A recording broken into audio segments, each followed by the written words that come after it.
Hello，大家好，我係 Odelle，歡迎翻到嚟我個 channel。咁我今日咧就想同大家分享下我上年 Poly OT interview 嘅經驗啦，同埋少少嘅 tips。咁希望可以幫得到大家。咁如果你好似我咁樣都係 non-JUPAS 嘅話咧，佢就應該係會用 Skype 嚟同你 interview 嘅。咁佢會大概喺10日前 send 一個 email 俾你啦，話俾你聽邊一日同埋咩時間就會去 interview 啦。咁亦都會叫你去 check 好晒你嘅設備啦，包括你嘅 audio speaker 同埋 camera。咁希望即到時 interview 嘅時候咧，啲嘢就會順暢啲。咁你就要喺一個指定嘅日期之內啦，答覆佢究竟你可唔可以 attend 到呢個 interview， 同埋你都要交埋你嘅 Skype account 或者係你個 Skype email 俾佢。咁佢 interview 嘅形式咧就係一個 individual interview 啦，大概就會有2個 interviewer 對住你一個人。咁以我所知咧，如果係 JUPAS 嘅話咧，應該就會係用 group interview， 但係呢個我都唔肯定佢今年會唔會改咗啦。而成個 interview 咧就係用英文嚟到對答啦，佢會係一個大概15至到20分鐘嘅一個 interview， 所以其實都唔係話好長。咁第一條問題咧就係一條非常之 common 同埋預計之內嘅問題，就係 Tell me something about yourself。咁呢一條問題咧，你可以話簡單啦，因為你係可以 prepare 得到，同埋都係講關於自己。咁但係佢難咧就係其實好廣闊啦，即係你可以 share 好多關於你自己嘅嘢。咁但係究竟你可以揀啲乜嘢特別啲嘅嘢嚟講啦，或者即係點樣去分享一啲係 relevant to OT 嘅嘢嚟講。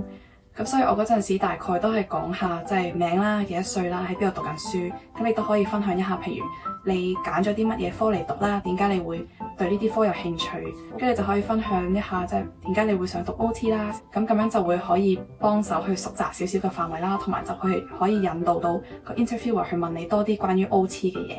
咁所以其實成個 OT interview 咧，佢會有一啲指定嘅問題會問你嘅，但係佢亦都會睇住究竟你答咗佢啲咩嘢啦，而去順住個 flow 去問你唔同嘅問題。咁所以佢第二條問題咧就係問我究竟知唔知道一個 OT 要做啲乜嘢啦。咁呢個咧我都係有事前做咗少少嘅 research， 咁就大概睇下佢哋嘅宗旨係乜嘢啦，同埋佢哋嘅 target group 係啲乜嘢人。咁呢度咧就係我之前打嘅一份 document 啦，就係 prepare 呢一個 OT interview 嘅。咁我都可以分享下少少啦。咁譬如佢哋嘅宗旨咧，其實就係去 improve 一個人嘅 quality of life。譬如有啲人可能出咗意外啦，或者係佢哋經過咗一場大病咁樣。咁你作為一個 OT 咧，你就係要幫佢哋去慢慢去投入翻個社會嗰度，咁去令到佢哋可以正常生活，或者係更加好，就係去享受呢一個生活啦。而佢哋嘅服務對象咧，其實都係非常之廣闊嘅，係包括晒所有嘅年齡層啦。咁譬如你話小朋友咁樣，咁有啲小朋友咧可能係有過度活躍症啦，或者係一啲特殊學習需要嘅小朋友，咁就包括自閉症啦，或者係亞氏保加症。咁其實呢一啲小朋友咧，都可能係會喺社交上面會難啲啦。咁你作為一個 OT 咧，你就可能要教佢哋少少嘅社交技巧啦。咁我亦都有去過醫院嗰度見過一啲 OT 嘅工作。咁其實佢哋都會定期開一啲小組。咁啲小組咧就係會將唔同嘅小朋友放埋一齊啦。咁就經過一啲遊戲咧去觀察究竟個小朋友有啲咩問題。咁我見到譬如有啲小朋友啦，佢哋係會成日出茅招啦，佢哋會大聲嘈啦，佢哋會坐唔定啦咁樣。咁所以咧，你係識個 OT 咧，你就係要去間中去話下佢哋啦，即係話俾佢哋聽呢一啲行為係唔啱嘅。然之後，如果佢哋做得啱嘅話咧，你就要用唔同嘅方法去獎勵佢哋。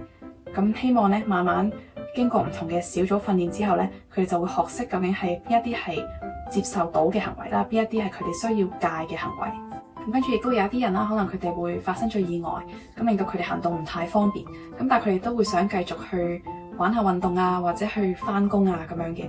咁你作為一個 OT 咧，你就要去諗下啦，究竟點樣即係設計一啲儀器啊，或者點樣可以幫佢哋繼續做到佢哋想做嘅嘢啦。咁盡量去減低佢哋所有嘅一啲障礙。咁跟住第三 group 人咧，可能就會係一啲精神病患者。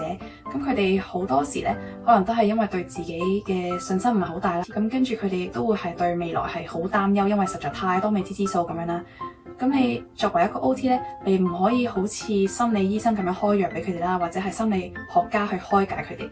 咁你可以做到嘅嘢咧，就係可能幫佢哋去學識點樣去欣賞自己嘅優點啦，幫佢哋睇下究竟有啲咩出路啦。咁譬如如果你嘅 client 咧係一個中學生，咁佢哋係準備升大學，但係佢係未諗到自己想讀啲乜嘢嘅。咁你呢一方面咧，你就可以幫佢去發掘下啦。你可以幫佢去睇下究竟自己有啲乜嘢優點，然之後咧，睇下有啲咩工作係可以配合到佢嘅優點同埋興趣嘅，咁盡量去幫呢一個 client 去 plan 下佢嘅未來。咁跟住咧，亦都有啲老人家啦，佢哋一來咧，佢哋行動已經唔太方便，咁所以同之前一樣啦，你都要諗下究竟有啲咩設施或者佢哋屋企點樣擺設，先可以令到佢哋少啲限制啦，同埋少啲障礙。咁另外咧，其實佢哋都比較少社交同埋少活動，咁會容易啲會有呢個抑鬱症。咁所以咧，你可能要去介紹翻佢哋去做唔同嘅一啲活動啦。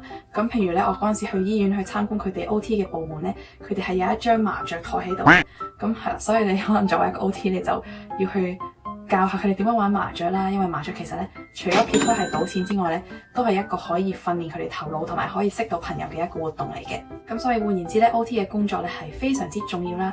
佢亦都係 part of 一個 medical team， 佢就會同其他唔同嘅 medical professionals 去合作。咁就帶到我哋嚟第三條問題啦，就係你覺得作為一個 OT 需要有啲乜嘢嘅 qualities？ 咁其實都係離不開嗰啲 qualities 啦，即係你有耐性啦，你要一個好嘅聆聽者，好嘅溝通技巧，有同理心啦。你要 flexible 同埋有創意啲，咁最尾嗰兩樣可能 for OT 嚟講咧就係需要多啲嘅。咁因為其實每一個病人嚟到咧都係非常之獨特嘅，因為你嘅 target group 係非常之大，咁而每一個人佢哋嘅需要都係唔同。咁你好似要度身訂造咁樣啦，就去設計一個治療嘅方針去俾唔同嘅病人。咁接住落嚟條問題咧，就係你點樣 show 到你自己有呢一啲 qualities 啦？咁呢個咧就真係個個人都唔同，咁亦都係可以預備得到啦。咁你主要其實都係 list 翻自己可能過往呢2-3年參加過啲乜嘢活動啊，包括你啲 volunteering work 啊，你join 過一啲 program 啊，你學咗啲咩 skills 啊呢一啲啦。咁跟住你就將佢哋拼翻去啱啱你所講嘅嗰一啲 qualities 嗰度，咁就 show 俾個 interviewer 睇，原來你係經過呢啲活動之後係學到呢一啲 skills 嘅，咁而你係適合做一個 OT 嘅。咁嚟到呢一度咧，佢就會開始 free flow 去問你唔同嘅問題啦。咁就會係就住你啱啱可能分享嘅唔同活動去問你嘅。咁我嗰陣時咧，因為我分享咗自己對 psycho 比較有興趣啦，同埋即係都參加過好多係幫一啲精神病患者嘅活動咁樣。咁所以咧，佢就問咗我覺得嗰陣時嚟講香港人嘅精神健康係點樣啦，同埋香港人普遍對精神病有啲咩睇法。咁跟住最後一條問題咧，佢就問我點解揀 Poly 啦。咁我就答咗，因為 Poly 係喺香港唯一一間 offer OT program 嘅大學啦。咁同埋我都有特別上佢哋嘅 website 嗰度睇過佢哋嘅 course outline。我就發現即係佢哋會教 anatomy 啦、psychology 啦、environmental issues 啦、中醫啦。咁其實都係一個好有趣嘅一個 course 嚟嘅，係 well recognized by the World Federation of Occupational Therapists 啦。佢哋亦都會 offer 一啲 exchange program 啦，同埋 clinical placement。咁所以其實我覺得佢哋嘅成個 program 嘅設計咧都係幾好嘅。然後最後咧，佢就會問你 Do you have any questions for us 咁樣。咁當然如果你有一啲任何對 program 嘅疑惑咧，你都係可以趁住呢一個機會去問佢啦。另外如果你想俾佢即係 feel 到原來你係真係有去研究過佢哋嘅 program 嘅，咁你都可以去事前預備1-2條問題去問下佢哋。咁基本上成個 interview 咧就係咁樣啦。咁所以好多問題咧都係可以事前預備到嘅。首先要做準備啦，就係我啱啱所講嘅嗰啲問題。咁你可以好似我咁樣打一份 Word document 出嚟啦，即係用 point form 講大概自己會講啲乜嘢嘢啦。然之後你就可以模擬一次點樣可以好順暢咁樣答到佢啦。咁但係都係啦，唔會好建議你去死背一個答案，因為其實啲 interviewer 都會 sense 得到嘅。第二樣咧就係要 check 清楚晒啲設備啦，即係好似係你嘅 audio speaker 同埋你嘅 camera。咁呢一方面咧，你可以嘗試同屋企人 Skype call 一次先啦。咁就 make sure 所有嘢咧都係會順暢，同埋你識用個 Skype 啦，去防止嗰陣時可能會有啲咩差錯咁樣，令到你個人更加驚。咁第三樣嘢咧，就係要 check 清楚你 interview 嘅時間，因為我印象中咧，佢 send 個 email 俾你咧，個時間好似係跟翻香港嗰個時間嘅，咁所以你就要計好晒你啲時差咁樣啦。咁到時可能你 set 定一個 alarm 啦，去提一提自己，咁同埋最好都係可能早半個鐘就揾間靜啲嘅房啦，就 set 好晒所有嘢去預備好，咁你個人咧都會定啲嘅。跟住第四樣咧就係如果你真係驚自己有啲 point 係唔記得咗講嘅，譬如你可能有好多嘅一啲work experience 咁樣，咁你係真係驚自己到時會一片空白，然之後唔記得嘅，你都係可以寫喺張 post-it 嗰度，然之後可能黐喺你嘅 mon 附近嘅位置，咁就當係提一提醒自己。咁但係當然啦，如果你係淨係望住側邊啲稿喺度講嘅話咧，個 interviewer 都係會 sense 到嘅。咁所以你盡量令到成個 interview 咧就自然啲啦。咁你就間唔中即係除咗望住個 mon 之外咧，你都盡量望翻喺個 cam 嗰度，咁就變咗有翻啲眼神接觸，就會好啲咯。其實真係成個 interview 咧，佢都係想睇下你究竟知唔知道 OT 係做啲乜嘢啦。因為其實好多人咧都會同 PT 撈亂嘅。然之後第二樣咧就係佢都係想睇下你個人合唔合適去做一個 OT。